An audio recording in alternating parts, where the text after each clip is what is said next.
কে রে তুই? বিনা পারমিশনে আমার পাখির গায়ে টাচ করছিস? তোমার পাখি মানে? হে আমার সালমা, একে আমি নিয়ে যেতে এসেছি। নিয়ে যাবো বললে কি নিয়ে যেতে পারবি? 5 লাখ টাকা, ওকে আমি 5 লাখ টাকা দিয়ে কিনেছি। যদি নিয়ে যেতে চাস 10 লাখ টাকা দিয়ে নিয়ে যা। আমি তোকে 10 লাখ টাকা দেবো, তুমি আমাকে 1 সপ্তাহ সময় দাও। আমার সালমাকে আমাকে ফিরিয়ে দাও। ওসব নাটক কাজে চলবে না। পয়সা ফেক, তামাশা দে, নালে ফোন। ঠিক আছে, আমি তোকে 10 লাখ টাকা দেবো। আমি এক্ষুনি আসি। আমার সালমার যেন কোনো ক্ষতি না হয়। ঠিক আছে, যা ফোন। আমি কিডনি বিক্রি করতে চাই। কেউ কি আছেন যে টাকা বিনিময়ে আমার কিডনি নেবে? আমি কিডনি বিক্রি করতে চাই। ভাই আমার কিডনির প্রয়োজন নেই, আমার একটা হার্টের প্রয়োজন।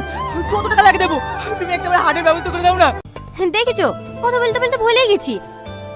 টনি ভাই কালকে একটা মোচা দিয়েছিল, খেয়ে দেখো তো কেমন হয়েছে। কে রান্না করেছো এটা?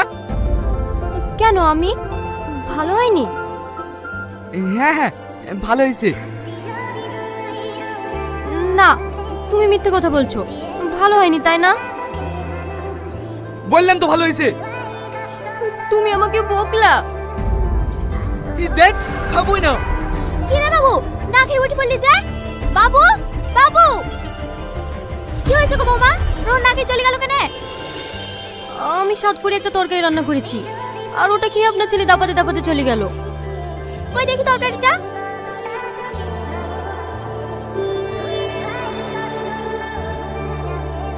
তরকারিতে তো একদমই নুন দাওনি। এই তরকারি খাওয়া যায় নাকি?